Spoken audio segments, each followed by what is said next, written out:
I'm Sarah Bechtel, and I am a MSW ASAP student, and I had my field placement at Acclaim Hospice. I've always been somewhat interested in hospice. Back in my hometown, there's a popular hospice called Stein Hospice. So I've always seen billboards driving by, and it's a popular, known agency. So I've always been kind of interested in hospice. Didn't really know a lot of what they did, just heard about it.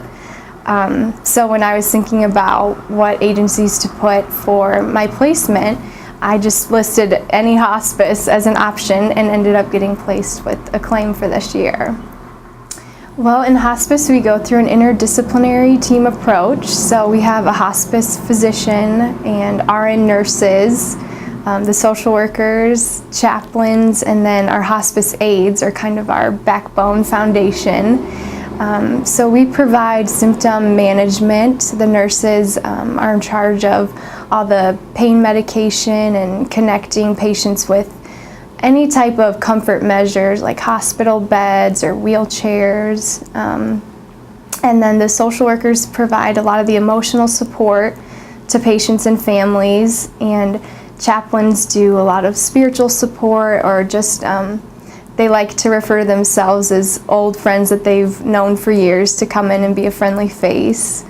And then our aides provide a lot of the daily living tasks such as bathing or light housekeeping around the patient's living area. There are different criteria that patients have to meet. They have to have a physician sign off in order to come and be evaluated for hospice services. And then the nurses will go through all the different criteria. So if you have cancer, you would have different criteria that you would meet. But ultimately, patients, if their disease progression continues, their life expectancy would be 6 months or less to qualify for hospice services.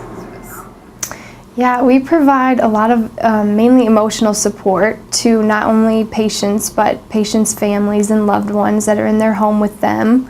So it's a lot of talking about how they're coping with their terminal diagnosis, talking about what end-of-life goals they have or what they want to achieve. A lot of times families will say, we just want our loved one to be comfortable, and so we want to inquire what comfortable looks like to the patients and their family. Some will just say, as long as they're still able to eat their favorite food, then we'll know they're comfortable. So really finding out what each individual patient and their family desires for the end of life and being of assistance through that, and providing education to family members about what they may see in the normal dying process, changes in breathing or sleeping, just some of those normalized things that to a family member can be really scary if you're not aware of. And we can help set up patients with other services such as emergency response systems, or help them with funeral arrangements, anything that they would need at the end of life, and making sure that they're kept comfortable and able to enjoy their quality of life.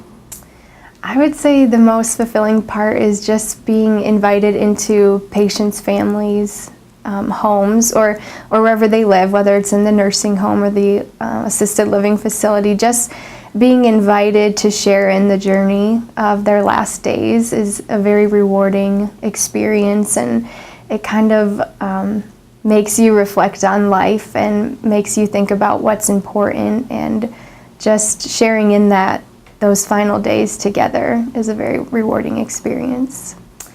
I would say having a comfortability, being able to talk about death and dying, which doesn't come easily, and I would say I still have a long ways to go with feeling really comfortable just bringing up death and dying. So it definitely takes time and practice and experience.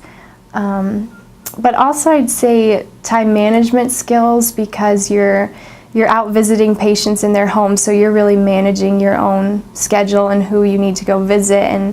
But along with that, having the flexibility of knowing that crises come up, or families may experience something and you need to go spend hours with them. So kind of that balance of being flexible and knowing how to manage your time fill your responsibilities. And I think also just enjoying being with the elderly, because a lot of our patients were elderly individuals, and so just being kind of patient and enjoying that reminiscence, hearing their life experiences and stories.